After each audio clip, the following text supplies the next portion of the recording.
What's up, everybody, and welcome back to another episode of Rappin with ReefBum. I'm your host, Keith Berkelhamer, and today I have the special pleasure of welcoming Greg Carroll, a very well-known and accomplished reef keeper who has been recognized with Tank of the Month honors on Reef Central, has had corals named after him, is president of one of the largest reef clubs in America, the Southern California Marine Aquarium Society, SCMAS, is one of the founders of Reefapalooza, and has also been a speaker at reef aquarium conferences. Greg, did I miss anything? That's quite a bio you got going on there. Yeah, that's about it.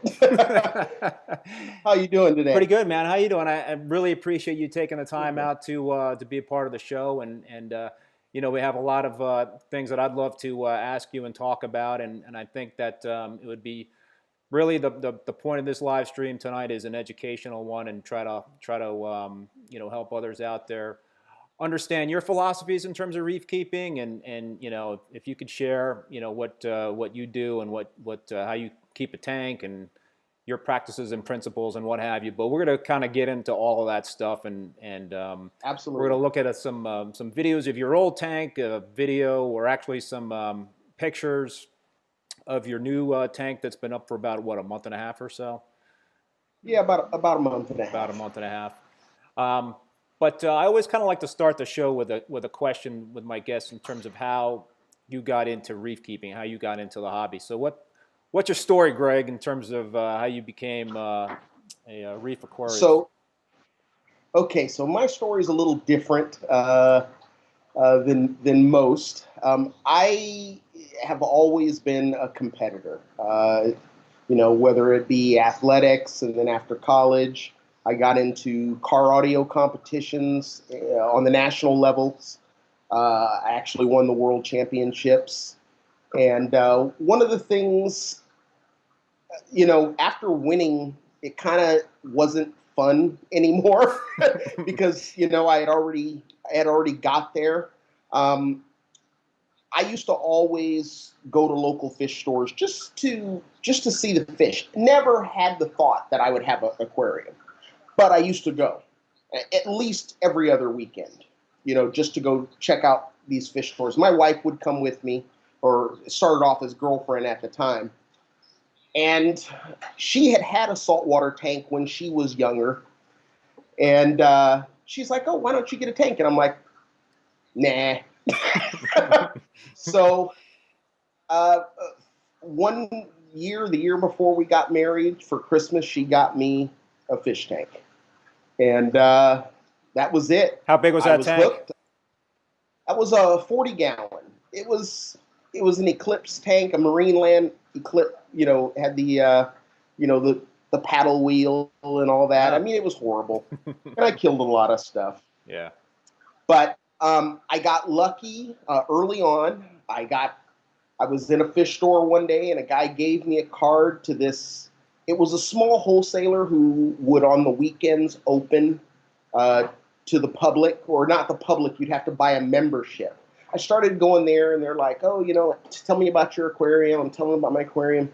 And they're like, oh, well, do you have a sump? And I'm like, what's a sump? I'm like, no, I don't have one of those. He's all, we gotta get you a sump. Now I'm thinking, okay, you're just gonna try to sell me something. All right? And he's all, okay, I'll tell you what we're gonna do. We're gonna get you this, you're just gonna go to Walmart, get this Rubbermaid tub. He's all, go to Home Depot, get this pipe and, all the things. He just gave me a list. Bring your tank in, we'll drill it, put a stand pipe in it, you'll be good to go. And I'm like, okay, so you're not selling me anything, actually. You're just I was hooked at that point with that store. I mean, going from having a all-in-one tank or more or less to having a sump was such a huge difference. Such a huge difference. So, I just jumped both feet in. Next thing I know, I had a 29-gallon also. And then we decided to move. Well, when you move, you need a whole new tank. Of course. Because you can't move the old stuff to the new house. That just doesn't work. That's a great excuse so to get another tank. Exactly. I got a 75-gallon tank. And then we decided to move to a bigger house. So I got the 225-gallon tank. And the rest was history. At that point, when I did the 225, that's when I decided I'm going SPS. So that was your first. That was your first SPS tank, the 225. Yeah. So I was in the hobby at that time for maybe 2 years. Wow. 2.5 maybe. And I got hooked up with a friend named Carlos Bazaleski, and he taught. I don't know if you're familiar with Dave Botwin, who is Too Many Fish on the forums. Yeah. Yep. He taught me, Dave Botwin, and then another guy, Hugo Zuniga, who's Sniper SPS, and he was also a Tank of the Month winner. All three of us were taught by this guy, Carlos, all at the same time. And all of our systems more or less emulated his 225-gallon as well in the philosophies. But I went a little different. I didn't do the 400-watt metal halides. I did 250s. Because I liked experimenting with things and trying different things. Right. And, back then it wasn't, most people, couldn't color up SPS. That was their downfall. They couldn't color them up. They could keep them alive, barely, but they couldn't color them up. So I got really good at coloring them up. And, just... So so we have a nice... long video of your 225, and that was the Tank of the Month in 2013 in Reef Central. So yes. I'm going to just kind of start playing this video and talk more about it, Greg, in terms of what's in there. I mean, it's really just it was chock full. Is it going to show me the video on here? Yeah, because for some reason it's a lag. So if you're watching it on YouTube, it's like a 10-second. No, I'm not on YouTube. Okay, I wasn't able to find it. Oh. So I'm just if is it going to show me what everybody's seeing? Because I'm still seeing you. Yeah. No, it's showing the video right now to the audience, so you could talk about the tank. Yeah. So basically, I was really, really, really into equipment, and especially lighting. I went through several different lighting on that tank. I started off with four 250-watt double-ended bulbs. Then I went to two single-end with 3 double-ended. From there, I went to a Geisman Spectra with 3 400s. From there, I went to 3 400s with, I don't know if you remember the Ecozotic cannons. I don't. They were 100-watt LED, just a blue LED floodlight. I had a couple of those, and I had them mounted on the front fascia of the canopy, firing at an angle into the tank. Wow. So what that did is, we always know SPS tanks look the best from the top down. By firing them at that angle, when you walked up to the tank, they were literally firing almost at the same angle that you're looking at the tank. What gave you that idea to do that? It just came from looking at the aquarium all the time and saying, man, it looks so much better from the top. Right. Yeah. Top down. Yeah. And that's all it was. So I was trying to get lights so that they were reflecting back at me, and it made a huge difference. And that's the lighting that is in that video right there that you're showing. The tank had the skimmer was a AquaSea EV1000, and the pump running that was a Mag 36 back when they made a Mag 36. Wow. Big beefy skimmer. Yep. I had an AquaSea calcium reactor, but helping with design of the skimmers, I helped him with design of the calcium reactor as well. He made me a custom one. It held about 5 jars of media. Wow. It was huge. Wow. So I could, it didn't matter how much SPS I had in there. It just sucked it up. It could deliver what I needed. Right. I never ran a lighted refugium. I was kind of old school, and there was just rubble rock in the refugium.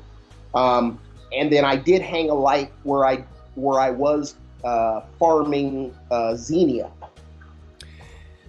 And I was selling that to the local fish store, and that, I'll be honest with you, that funded my hobby for a long time, just selling xenia. Yeah, no, that's a smart because move. I harvest about 20 stalks a month, easy, full-grown stalks. I had 175-watt metal halide, and those things were in like 4 inches of water. So they just grew like hotcakes. Wow. So talk more about the lighting, Greg. I mean, how much of a part of a success was it for this 225-gallon tank, or was it just kind of like one of the pieces of the puzzle here in terms of, it sounded like you tried a bunch of different bulbs and fixtures and whatnot. What finally kind of caused the tank to really take off? The tank took off from the very get-go. When I started I was using the Aqualine Bush, the 10K double-ended bulbs. Yeah. Everything I used, I can't say there's anything that didn't work well. It was just when I got to the Phoenixes and when I got to the Radiums, that's when the color came out. Yeah, I love the Southern. I was going to say, I love the 20K 400-watt radium bulbs. I still use those. Yeah. I actually prefer the 250-watt, on an HQI ballast. But, because they're almost as bright as the 400-watt. And I could, I was running several of them over my tank. But the Phoenix bulb for a long time was my go-to bulb when I was running 250 double-ended. A lot of people don't realize, but the picture on the box is from my tank. Oh, really? Of the Phoenix bulbs, yeah. So because they had an office right here in Orange County, as did Ushio. I did a lot of beta testing for Ushio when they brought in their 14K and their 20K bulbs, because I was close enough that they could come to my house with the engineers to see the reactions of the corals. So Greg, what else? So you talked about the lighting for that older tank, and you talked about the calcium reactor. What else? What were the other pieces to the puzzle there in terms of your success? Did you do any dosing? Did you use aminos? What kind of? So yeah, I did dose Pretty Bio for a while, um, and that was just more or less for nutrient control. Yep. Um, but then I got even lazier because doing it every 2 weeks was still too much work for me. So I went to bio pellets. I did a lot of work with Warner Marine also with development of products and beta tested for him, and I was running those the Warner Marine bio pellets that he had. Yep. They worked great. I mean, it was just a matter. Something was going to bottom out. It was either going to be phosphate or nitrate, and because you're giving it a constant carbon source, it kept the nutrients really low. Especially having a big skimmer. That's the advantage of having a big skimmer is all those organics are eaten up by that bacteria, and the skimmer just pulls it right out. What do you like to keep your nitrates and phosphates at? Don't even pay attention to them. Really? Wow. Yeah. I can kind of tell when they're high. Basically, as we know, bacteria consumes approximately the Redfield ratio of nitrates to phosphates. Your food has approximately that same ratio. The only time I think it goes off, out of balance, is if you have a lot of denitrification going on in your system. So at that point, your nitrates may bottom out, but your phosphates still go. I just basically try to keep everything in that natural ratio and let bacteria do its work. So a lot of and is it a lot of it observation for you too, just in terms of making? It's a lot of it's observation. Right. For instance, when you clean the glass, and if you go a week and don't have to clean the glass, your nutrients are low. There's really no reason to check them, to me. You know what I mean? But if I clean the glass and a day later, I'm getting a slight haze on it again, I know, hey, they're creeping up there. Maybe give it a little more carbon if I'm not running bio pellets or whatnot. But when you're running bio pellets, it pretty much something's going to be zero. It's either going to be the nitrate or the phosphate, because you're bound by that. You're giving an unlimited carbon source, so you're gonna have something else has to bottom out. But I feel that that's a good problem to have. Mm-hmm. Having near zero is a good problem to have, because that just means you can just continue to feed. Right. Yeah. Yep. And I think corals get more nutrition out of getting their phosphate and nitrate out of food than just getting the raw nitrate and phosphate out of the water column. I just feel it's healthier for them. So, that's the way I look at it. Do you ever do any nitrate or phosphate dosing, or are you pretty much just nope? Nope. I would just feed your fish more. It's good. Like I said, it's a good problem. No. I'll feed the corals. I really like the oyster feast from Reef Nutrition. That's kind of my go-to. Feeds the whole system, the microfauna and everything. I love. How often do you feed that? Usually every couple of days. I don't do anything regimented. I don't feed anything religiously. I'll go a day or two without feeding. It's not a big deal. There's plenty of pods in the tank for the fish. Because when I do feed, and I feed heavy when I feed, but all of that is dictated on the nutrient levels in the tank also. I mean, if nutrient levels seem like they need to come down a little bit, I'll be a little more conservative on food. Everything I do is reactionary. It's about watching the tank and seeing how it reacts, and that dictates my action. Yeah, no, that's a good way to do it. I think observation is a very, very important thing in terms of reef keeping, and you know, you got to always have eyes on the tank, and just be very, very aware of what's going on with that tank. And I always feel like sometimes we get a little too crazy chasing numbers in this hobby, and that you can really kind of get twisted up in that sense, and go down a rabbit hole that you might not really need to go down. I mean, certainly, you know, it's great to have the controllers and to monitor, you know, certain automatic, you know, monitoring and controlling. Those things are great, but by the, you know, the end of the day, you got to really have a lot of common sense and trust your instinct. I think is really important. Right. Right. So I'm showing a couple of the pictures too, Greg, of the corals in that old tank. I showed the acroberry and the I'm showing the shortcake right now. You had a little frag of the shortcake in there, and I'm assuming that E-flow is the Greg Carroll E-flow that you have a picture of. Yes. Well, you know, I'm not sure if that's the $500 E-flow or the Greg Carroll E-flow. Because there was a time when we were considering moving, and I took out the big E-flow. I took it to my buddy Steve Garrett's place, and it died. Yeah. But I had a smaller piece of it, and I put it back. So then the $500 E-flow that I had grown from a frag probably the size of a pencil eraser grew into the same size, to a good 24-inch colony. So that's awesome. So how does one have a coral named after him there, Greg? So basically, I lived about 10 minutes away from Steve Tyree, and I guess he had heard about my tank and contacted me and was like, you know, I'd like to come see it. You know, here you got some awesome stuff. Comes over, you know, I'm showing him everything, and he's like, hey, you know, I'd really like to make some of these pieces limited editions.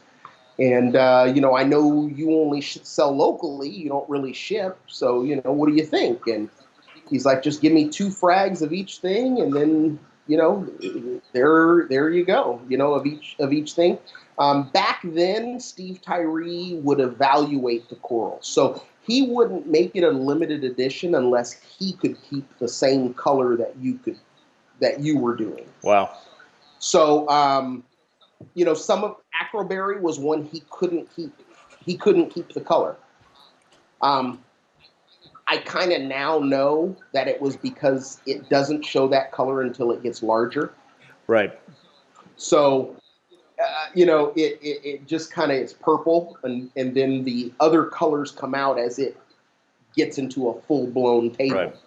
So, you know, so that one never became a limited edition. But here in Southern California, that's most people's favorite coral that I have. Looks like an awesome coral. So, Greg, we're getting a bunch of comments and questions, and I think we'll start getting into those things. But let's also transition into your well, one of the interesting comments was Greg by K-Dub Corals. Greg has more BBQ on his channel than reefing. Tell him he makes me hungry all the time. I do love to cook. You know, I actually, out of high school, I went to a high school that had a school student-run restaurant, and I actually was offered a culinary scholarship. But I was an athlete, and I wanted to run track, so I passed up on it. Things always happen for a reason, so, right? They do. All right, so folks that are viewing right now, certainly feel free to ask Greg some questions, and we'll get to those after we talk about this new tank build that you got going on. It's built, right? It's running, and yes. You want to start with the equipment, Greg? Because I got some of the pictures that you sent me of the sump and what have you. All right, so you know, years ago in 2007. Well, first off, let's start with the tank. The tank is an AGE out of Dallas, Texas. Very similar to Planet Aquariums. Actually, the owners of both companies used to work for Oceanic. Oh, really? And when Oceanic broke up, these two guys opened separate companies, and they both make similar tanks with the PVC bottoms and the stainless steel frame around the edges. I really like that, especially living here in California where we have the threat of an earthquake. I like that, having that security that those seams. I mean, water literally to go through a seam's got to go through 3/4 of an inch of silicone before it takes it out. Wow. Because it's the all the side panels and front panels, they all sit in a U of silicone because they're routed. The PVC bottom is routed and the piece drops into it. Wow. So it's got silicone down, under, and then back up again on the other side. So it's nice to have that. It's nice to have that peace like, of mind. Exactly.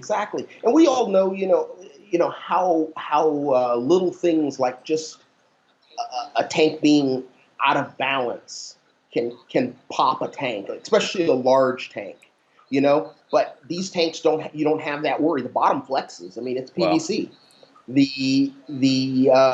There's the rigidity of the tank. There's no flexing whatsoever. It's angle iron, stainless steel angle iron, holding it all together.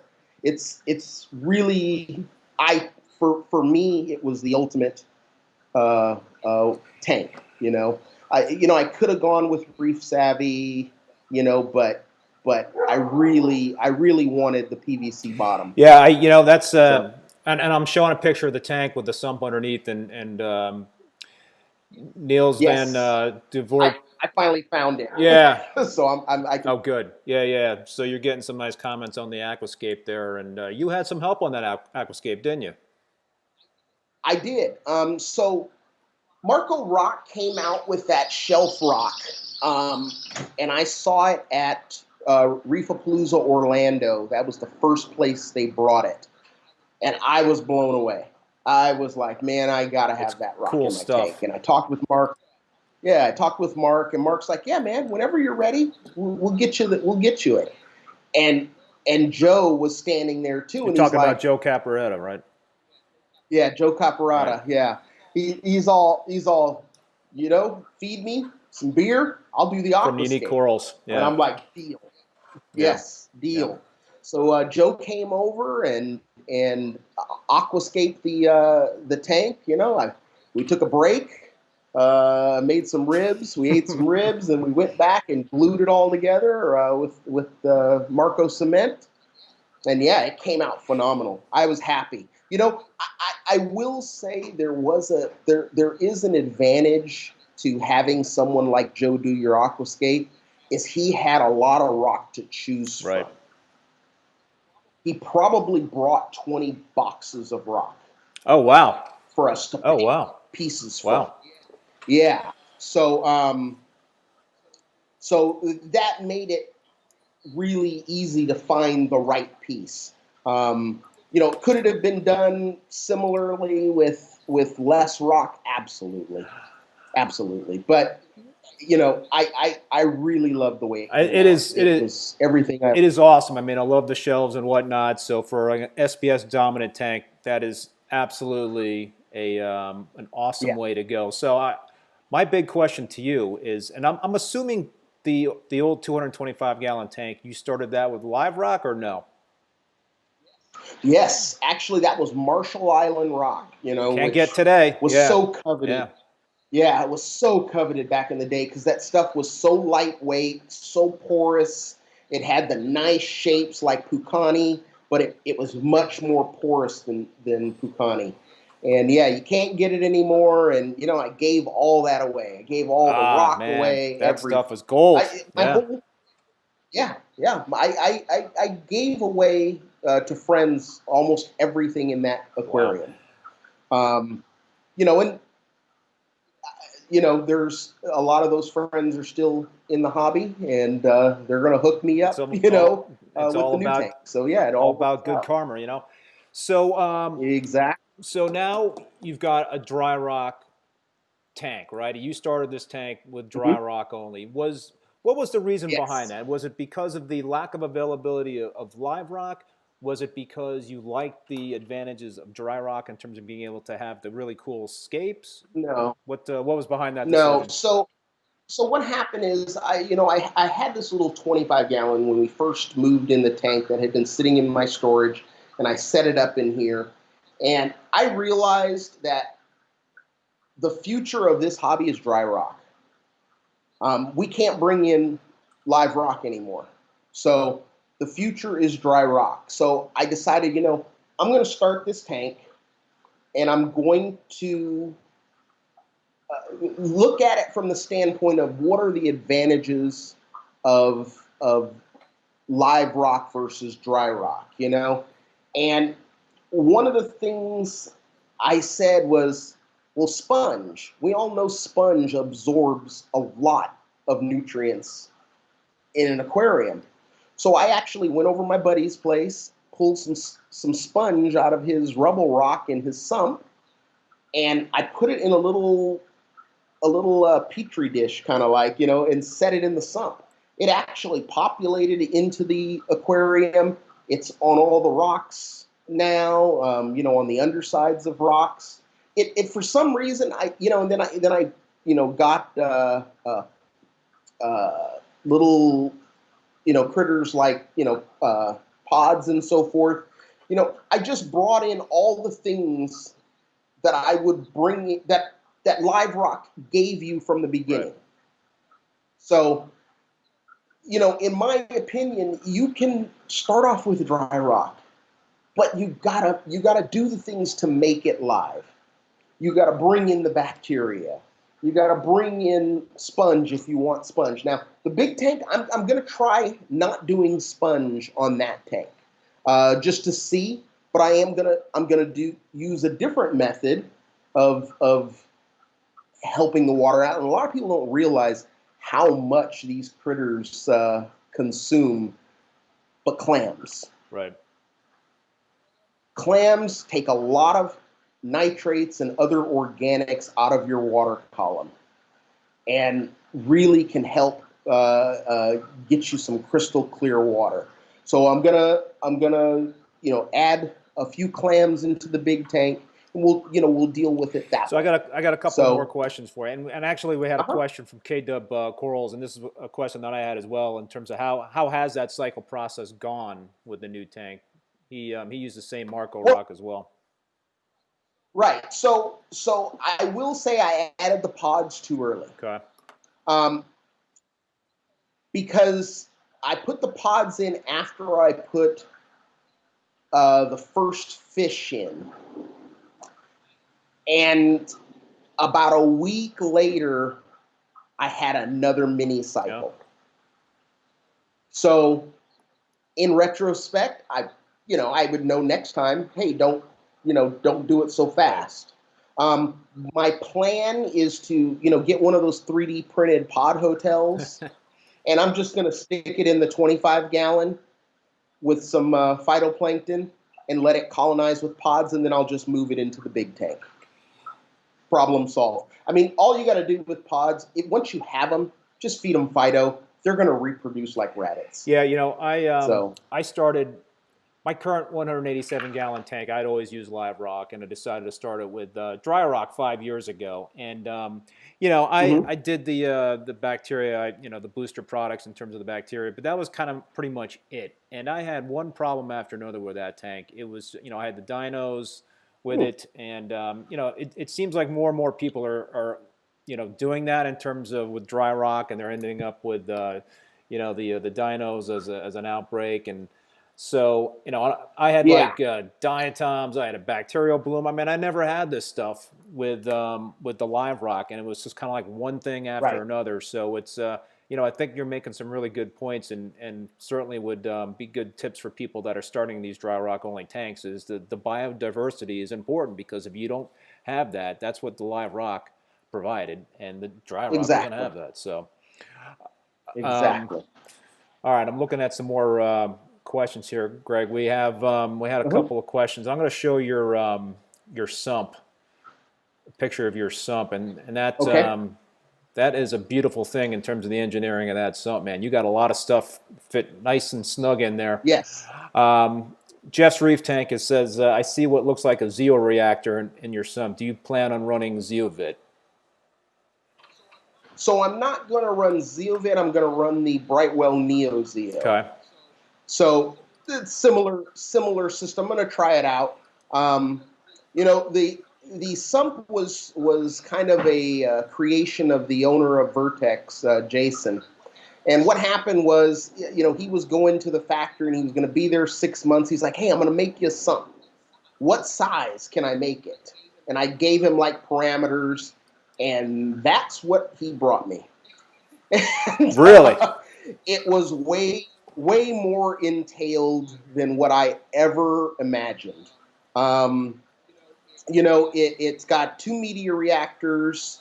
It's got the Zeo reactor. I would have never run Zeo. I really don't run media either. Oh, no carbon? So I would have I rarely run carbon. I only run carbon if when I'm doing a water change, I see that the water's got tannins in it.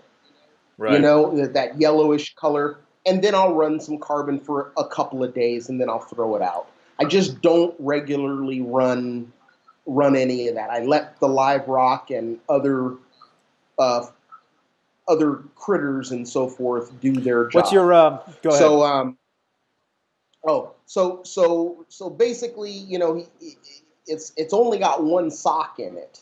Oh. And he believes in low flow. So I can pretty much, you know, only run about 1,500 gallons max through that thing.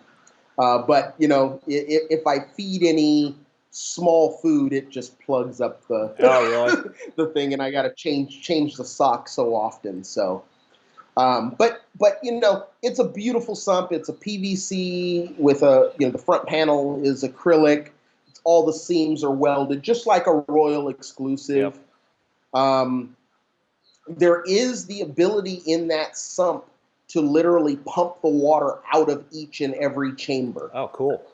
By turning different valves, you know, and what I haven't hooked it up yet, but I have my water change system has those like fire hose type connections. Yep. So I'm going to have one of those on the sump. I'll just put the hose on there and then turn on the pump and pump it right out into the gutter. What do you like to do in terms of water changes? What's your philosophy on water changes? What percentage? How often? You know, it's more based on how much water I can make. And at this time, I can make 55 gallons. So it'll be a 55-gallon water change.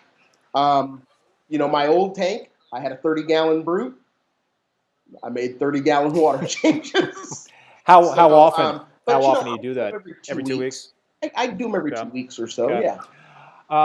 So we had one more question about equipment here. Question for Greg from Tom Reefman 202. How do you feel about thumb screws on reactors? So one of the things I'm famous for is I have a sheer hatred of thumb screws. So many people will be like, you know, I want, you know, get a geocalcium reactor. No, it's got thumb screws. If he puts a screw lid on there, I'm all for geo. But thumb screws, no, I just can't do it. So all the media reactors, everything is twist lock.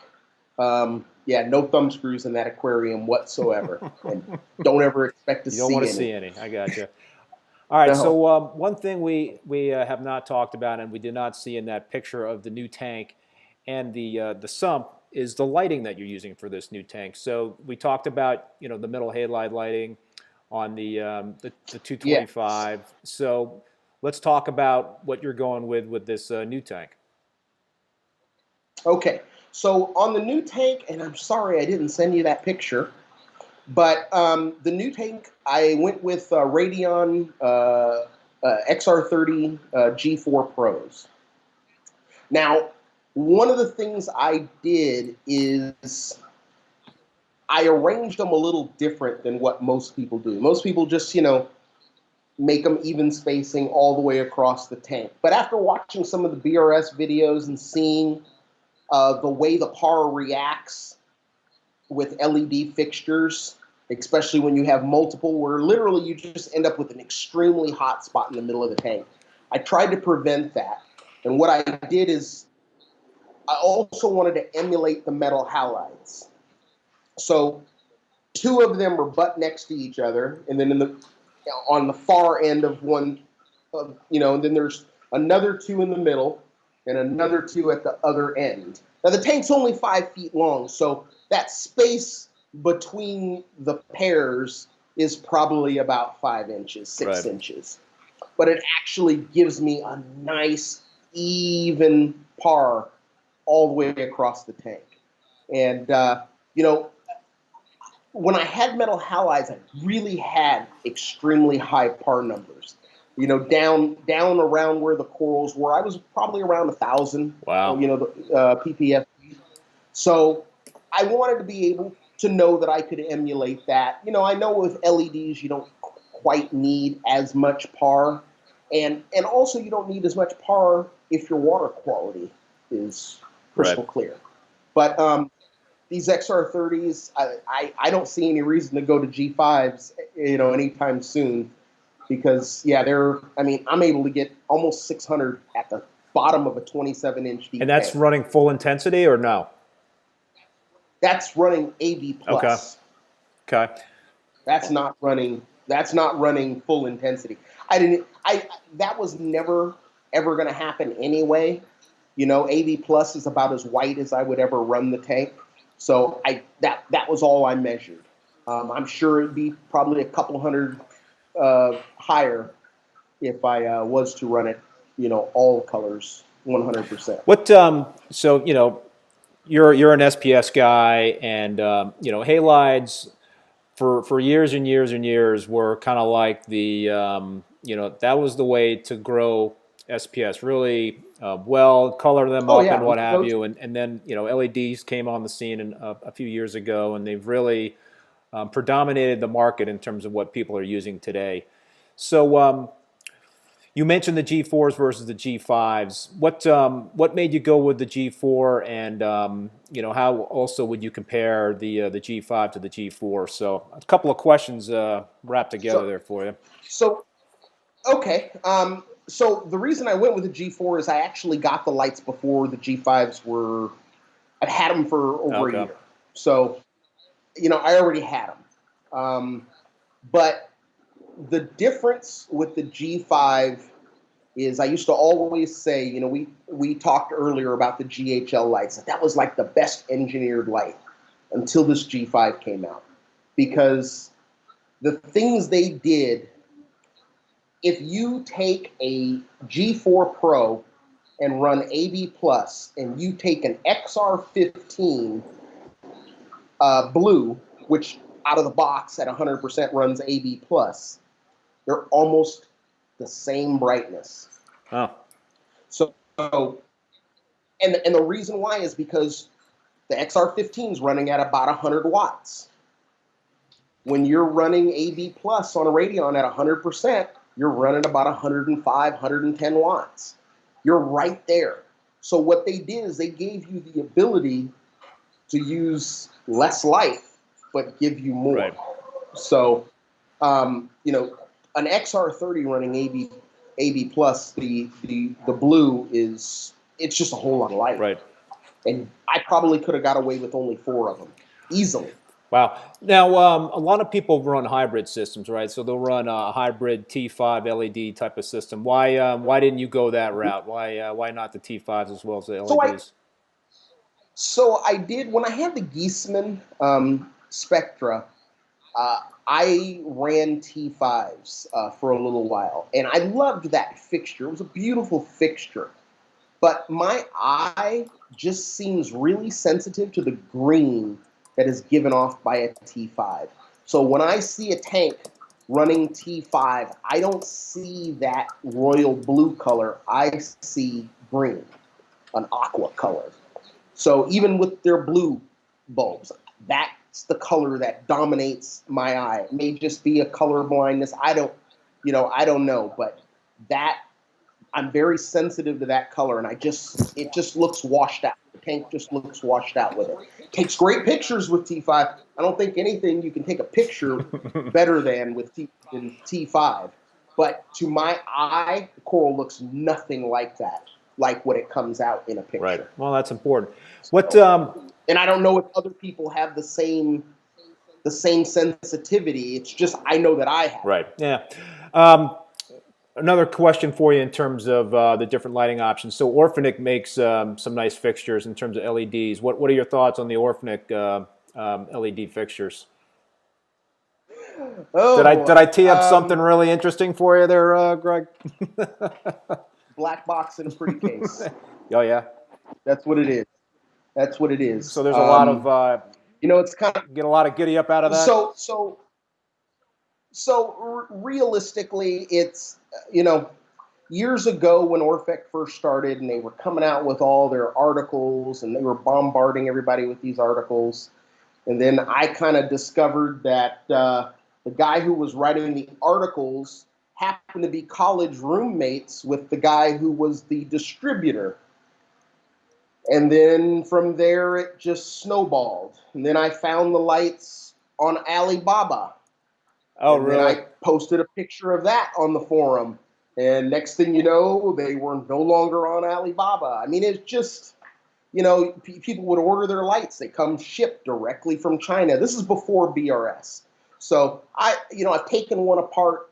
They're okay, but they're not a premium light. I just don't get it. Does it work? Maybe. I challenge anybody to go on YouTube and look at all the people who have run Orphanik lights and tell me why, after about 4 months, they're no longer making videos anymore. Interesting. What happened to their tank? I don't know. Nobody knows. But there aren't a lot of long-term successes. One of the most popular people, this guy Peter, I don't know if you remember him, Nine Ball. He had that 1,300-gallon tank in Canada. Oh, yeah. That split a seam and everything. I got a friend that lived in Toronto, and that tank, everything died. I don't know if it was the lights. I don't know. But I just think they're overhyped. I can't wait. We already saw BRS do the test of the Orphanik Compact comparatively, and XR15 smokes it. So let me it's not worth the money in my opinion. Gotcha. Let me throw out another manufacturer in terms of a Gen 2 light coming out. Philips. What do you any thoughts on that that new product coming out? It'll be for some people. I think that light. My only problem with that light is the weight. They cured some of the weight problems. They shaved 7 pounds off that thing. Wow. But when you start off at 22 pounds, getting down to 15 is not much of an accomplishment to me.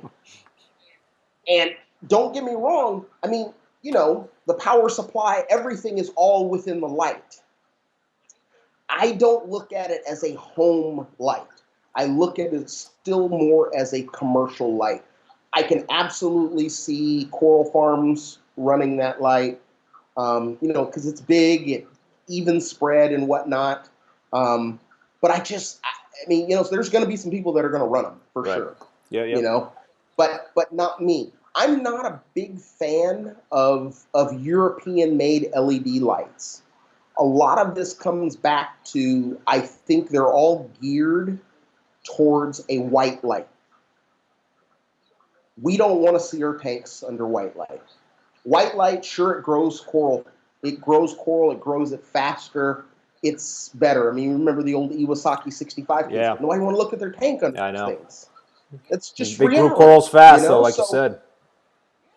Yeah, it grows corals fast. So I think the European people are really big into coral health and, growing these huge colonies and da-da-da-da-da-da-da. But here in America, right now, the obsession is color. Yeah, it is. The obsession is bringing out as many colors as you can. And what does that is blue light. So I mean, I know I can grow corals. That's the easy part. But coloring corals is all I care about. So, you know, that's that's one reason why I like the AB plus spectrum. Yep, I got you, man. All right, let's shift a little, some gears a little bit, Greg, Okay. and talk about some other types of equipment. We got one question in terms of: are you planning on running an alkalinity monitor on your new tank? So, probably. I do have an Apex. I have not installed it yet. I need to move some stuff out of the way because it's going to go on the wall. I have one of those, the Marine Depot controller boards. Yep. So I have a 2016 Apex. I'll run that. And in all honesty, you got an Apex, you might as well run the Trident. It's kind of the standard at the moment. $600. I mean, if you already have an Apex, $600, there's nothing out there that you can beat it. Right. You know, price wise. So, you know, I was really looking forward to the Mindstream, but that didn't. Just another ambitious product that folded. Yeah, that didn't happen. Yeah. And, you know, I also think it was going to be tough for them in terms of a subscription model. I thought that was going to be tough to ask people to pay that kind of money on a monthly basis for something like that when you're not used to doing that in the reef keeping hobby.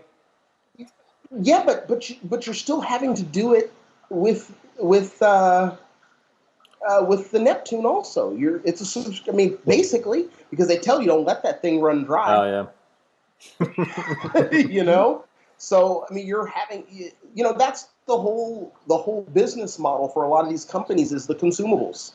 I really like the Alcatronic.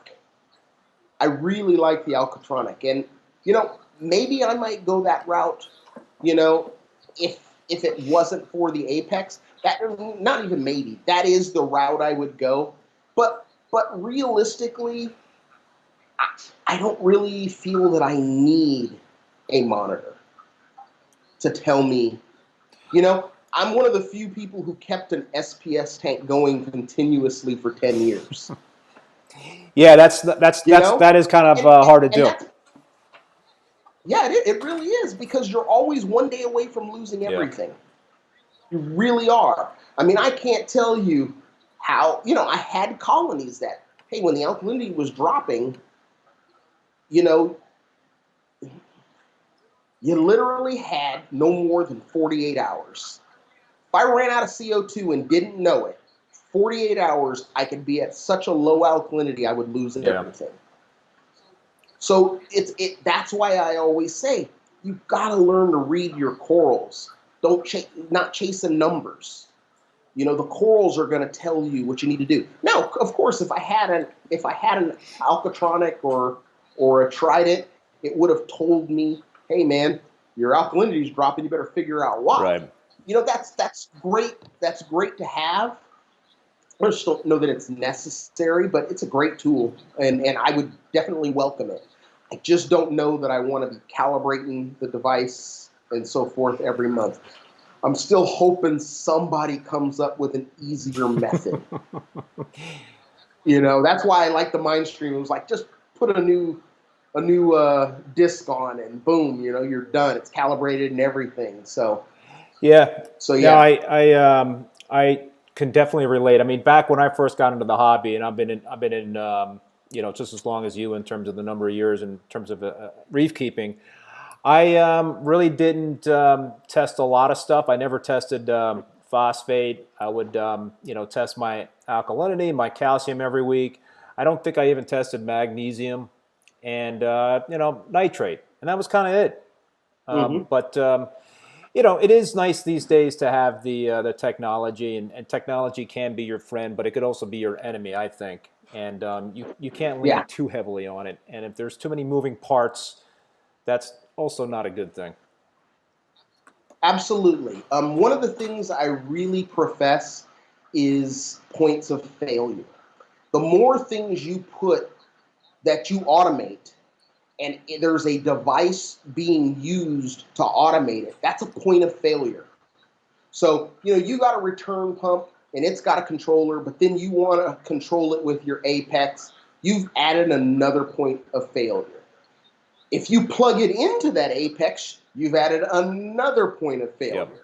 I mean, it's just everything compounds. And a lot of people, I know we want control, but you don't want one thing to go wrong and literally destroy everything.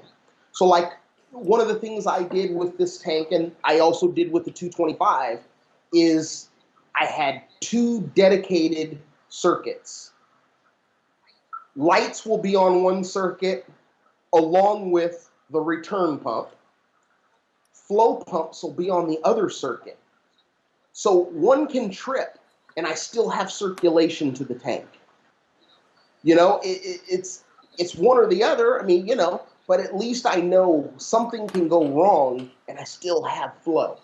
I'm not going to be putting my return pumps on. They have built-in controllers. Almost everything we have has built-in controllers now. I just don't see a reason to control everything with your controller. I actually look at a controller more as a monitor than anything. Yeah, no, I think redundancy is so important in this hobby. I always, run 2 return pumps, and I do run the Profilux 4 controller, but I used to have the Apex, and I still got the Apex running for a couple of just minor things as a backup, just to make sure that nothing Right. is going to go out of whack, and I have more insight into that sort of thing. So yeah, I think it's Right. so very important to make sure that you are smart on certain things and to spend a little extra money if you need to, but have backups for certain types of equipment is so important. Gotcha. Definitely. I agree 100%. Hey, real quick, there was a comment in there that someone commented I had too much ice in my glass. When you have to bring in the whole bottle, that's why you have a lot of ice.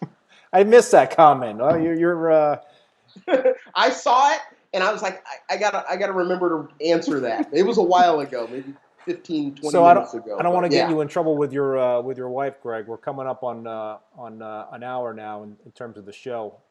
We're good. Nobody bothered me. It's up to you. Yeah, folks, please, if you got any more questions for Greg, we got him here. This is an awesome opportunity to ask a very accomplished reef keeper some questions, and so Greg, we on our kind of pre-call before the show yesterday, we talked about skimmers and the fact that you like to really use a very large skimmer on your system. Yes. Can you talk about that? So, there's been a lot of talk, you can over skim a tank. I don't think that's possible. You can't, there's a lot of things people say in this hobby, and I just find them as being excuses for failure. In my opinion, a skimmer cannot over skim. It cannot be too big. I would rather have a big skimmer and have it do nothing until I actually need it to do something than to have a skimmer that literally skims all the time. That's just me. Because to me, a skimmer is so much more than just how much nutrients it pulls out of the water. Skimmer is like your lungs. It's the lungs of the tank. It introduces oxygen into the water on a consistent basis. And those little bubbles, you just don't understand how much surface area there is, to come in contact. So I prefer to have the biggest skimmer I can have. Originally the tank was designed to have an Alpha 300, which had dual pumps on it. I got the thing home, I put the sump in, and I couldn't get the Alpha 300 in the sump. Oops. Because I only had 11 inches and the base is 12 inches. I just couldn't I couldn't finagle it or anything to get it in. So I had to go back to Vertex, and they gave me the Alpha 250, and that one fits in easy. But I just feel that the oxygenation that is done, the higher ORP that you get out of having a big skimmer, and and also the benefits of pH that a big skimmer can give you is always more important than what it pulls. It's going to pull nutrients when there's enough to pull. So that's just my philosophy and the way I've always looked at it. And I know a lot of people, they tell me, they got a bigger skimmer, and then, hey man, my pH went up and things started growing faster and so forth. And I'm like, that's why I do it. But then, you got other people, well, that skimmer never skimmed hardly anything. And then they get a smaller skimmer, and the skimmer starts, pulling all kinds of stuff. They don't pay attention to the fact that their pH has gone down. They don't care.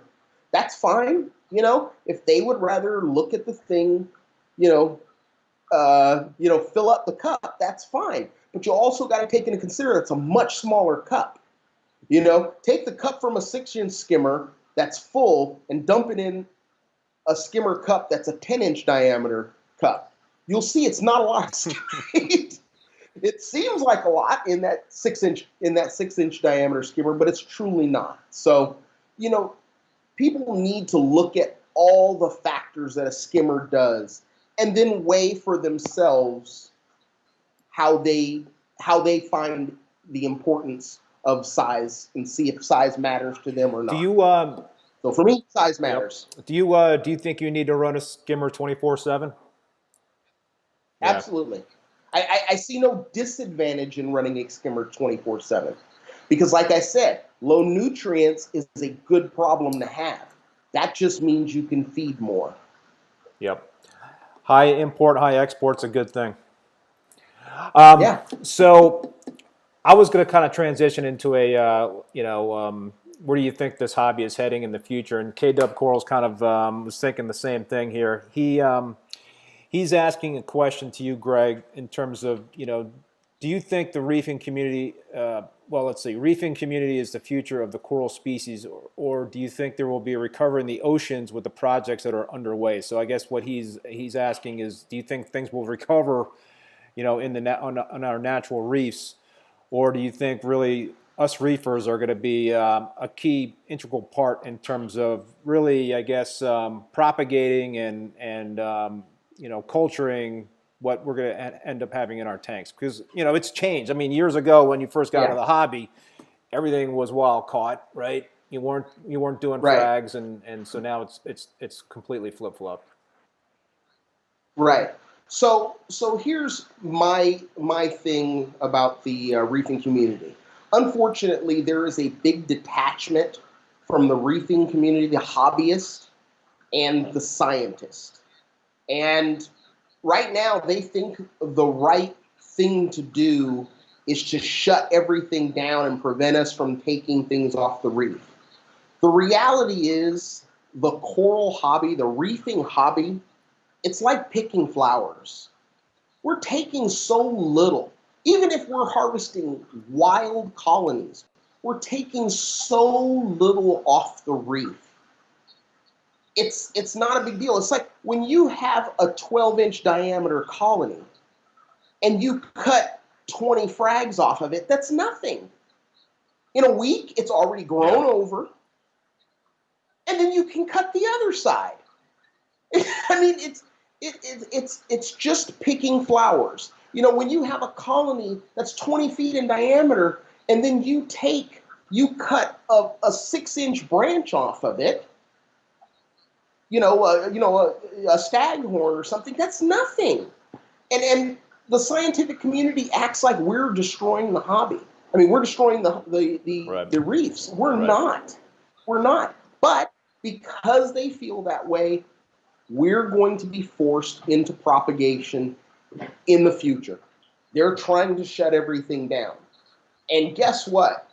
They're not going to come to us when it comes time to have to to put everything back repopulate on the reef. Yeah, because they're going to say, oh, well, you know, our stuff could be tainted. We have different animals that may have, you know, they may have different, you know, bacteria that we don't want to reintroduce back into the ocean. There's always going to be a reason. So, you know, they're never looking to us to solve the problem. They think they can solve the problem. And what I tell you is when it comes to reef keeping, go into any public aquarium and you tell me if they have better tanks than the hobbyist out there. They don't. They never do. So I don't know why. I hear you. So K-Dub Coral, I misinterpreted K-Dub Coral's question. He is saying 70%, but that was a good conversation. I thought good information. But he is saying 70% of the reefs are gone from global warming, not from us taking the coral. That is his question, I guess. He's talking about the you know, global warming as the impact on the reefs. Yeah. Right. Yeah, I mean, you know, until the Earthlings decide to do something about global warming, it's just going to go away. But I just don't think my thoughts are we shouldn't be penalized for it because we're the ones that truly can keep these things alive. We can do it a lot better than the scientists. I agree. Yeah, I We've agree proven that. totally. So there is some. Jason Cruz asked a question. He asked, "Which skimmer do I like best?" There's a lot that I like. I like all the Royal Exclusiv skimmers.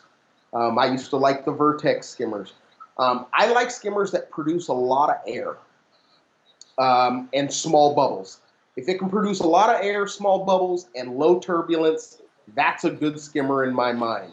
Big fan of the Reef Octopus Elite series. It's a great skimmer that's pretty common and easy to come by. One of the skimmers that I really think they just came around at the wrong time, but the ATI Power Cone. There is no skimmer that has a higher air-to-water ratio than the ATI Power Cone. You know, you get a 10-inch skimmer that can do 3,000 liters an hour of air. I mean, that's better than my Vertex. My Vertex does 2,000 liters an hour of air. I mean, 50% more. And the bubbles are much smaller. It's like shaving cream in there. I think that's the most underrated skimmer on the market today. But, you know, you can't find them anywhere. And unfortunately, production of it was delayed so long by the time it came out, no one cared. Yep. So it is what it is. Hey, did we talk about your calcium reactor in terms of what you're using for a calcium reactor? So at the moment, I actually just placed my order for my calcium reactor. I'm going with the Reef Octopus CR220. It's a 9-inch diameter single chamber calcium reactor. I don't think dual chambers are necessary. I guess as the Europeans say, if you make the calcium reactor right in the first place, you don't need a second chamber. But it's a pretty decent size calcium reactor, and it's got a screw-on lid. Screw-on lid for refill. Wow. I do not want no thumb screws. No thumb screws.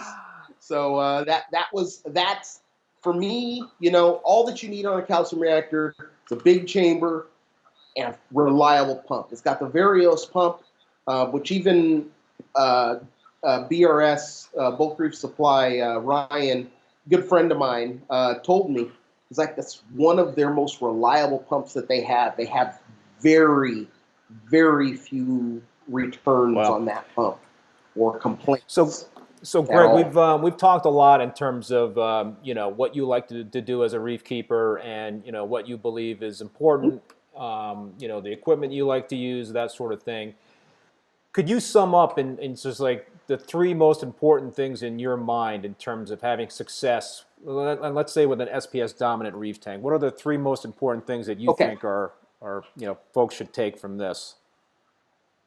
Well, one of the things I always say SPS means stability promotes success. It's been my signature in every forum that I've ever been on. That, the corals can adapt. The corals can adapt to high temperatures. You want to keep your tank at 80? Great. You want to keep your tank at 76? Great.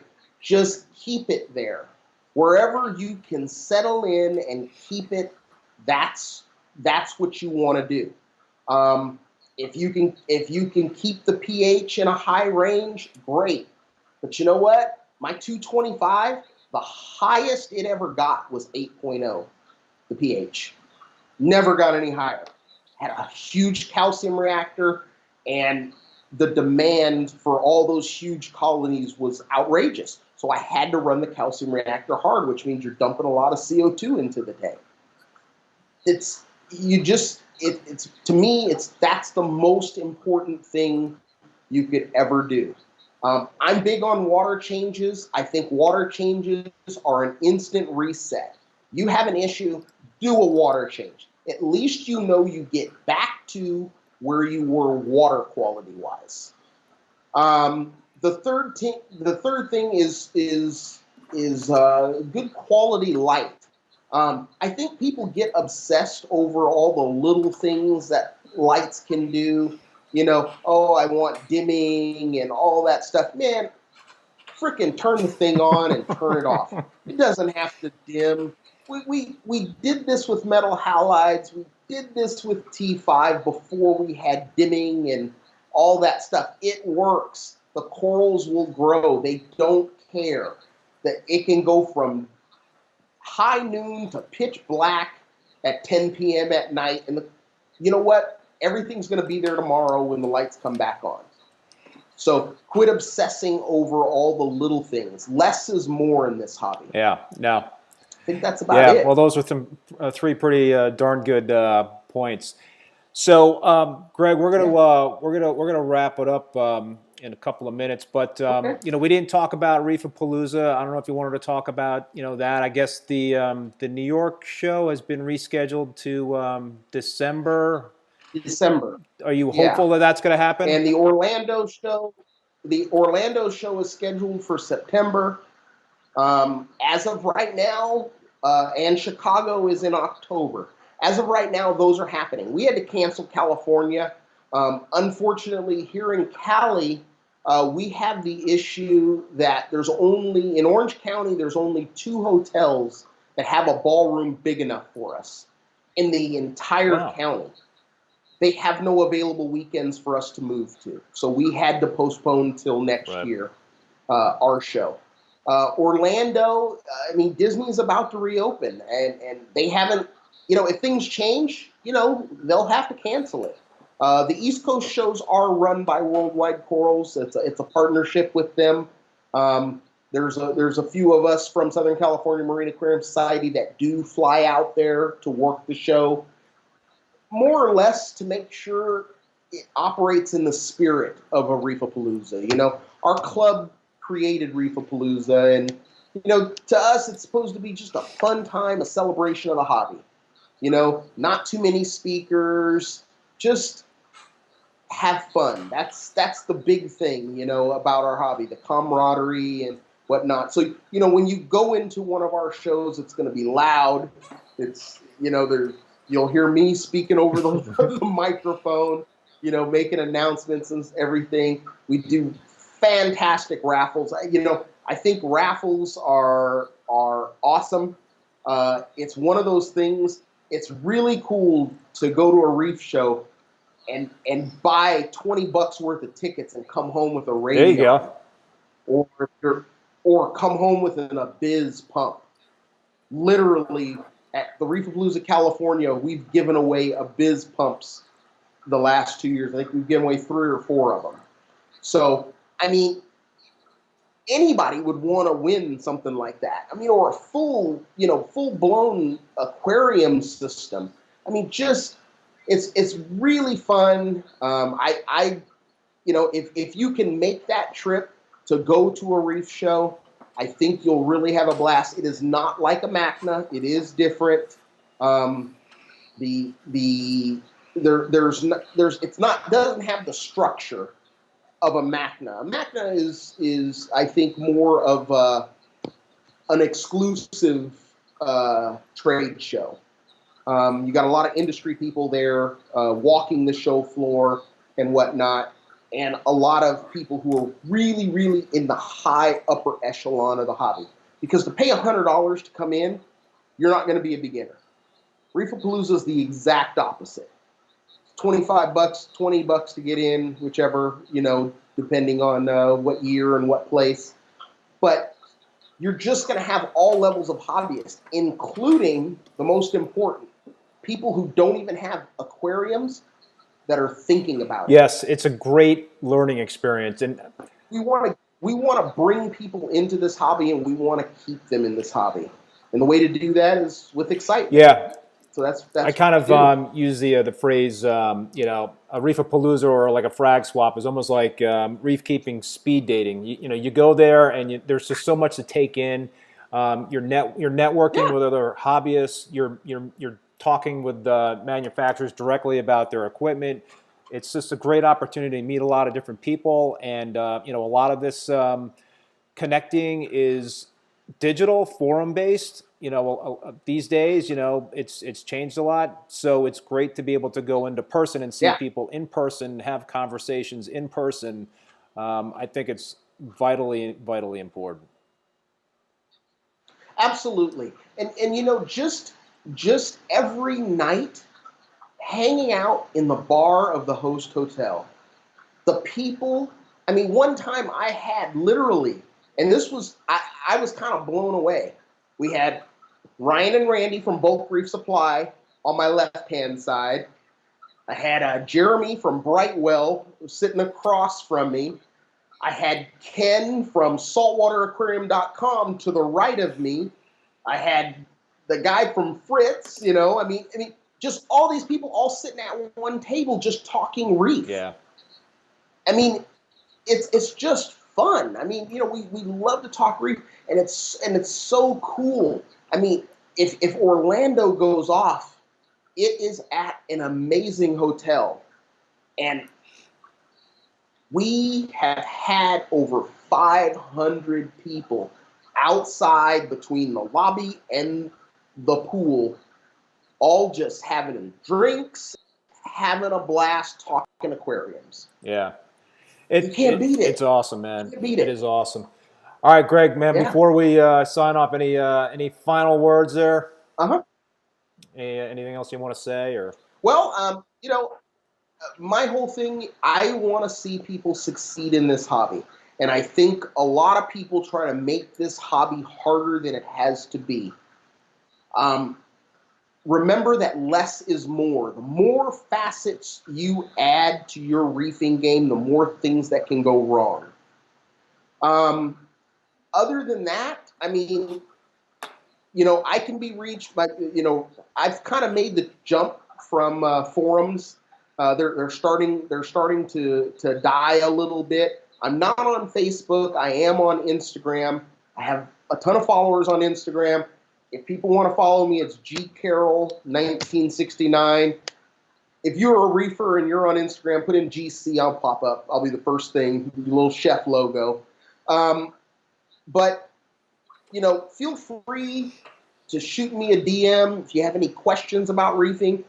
Until my follower base gets to the point that I can't handle the questions, I'm going to answer them. I do my best.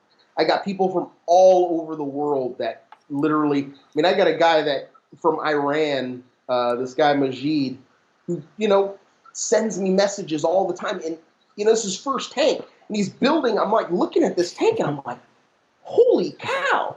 All the money he's put into it. He's in Iran. I was like, how did he get all that stuff? It's just amazing, this hobby, man. It's awesome to see people from all over the world all have the same passion for the hobby that I have. Yeah, and people just go all in. That's what this hobby does to you. You really just kind of get hooked, and you kind of get that bug, and you can't get the bug out of you. And it's it can be very listen. It's not an easy hobby. And you know, there is no one way to do it, and there's no you know, turnkey way to be a reef keeper. You got to put your time in. You got to make your mistakes, and that's what it's about. It's a learning experience. But right, but always watch your corals. Your corals will tell you what you want to, you know, what's going on in your aquariums. And K-Dub, I saw that comment. You're on. all right, man. I'm gonna let you go because I don't want you getting in trouble with your wife. But yeah, definitely. dude, thank you. It's dinner time around Thank here. you so much for being a guest, Greg. This was awesome and a great learning experience. Hopefully for everybody that was tuning in. And next July 9th, I got a buddy of yours going to be a guest of mine. Joe Caparata is going to be on the show at awesome 7 p.m. Eastern time on July 9th. So hopefully everybody will come back and I'll be tune there in for that one. But until then, absolutely. you be safe out there, Greg, and everybody else. You know, be safe, stay well, and we'll see you next time. Adios. All right. Thanks for joining us, everyone. This was awesome. I never would have guessed this many people would have joined us live. So I'm really, really pleased. Well, and thanks for all the questions. You're a great guest, so that's why people were tuning in, Greg. Thank you. All right, everybody. Adios. Thank you.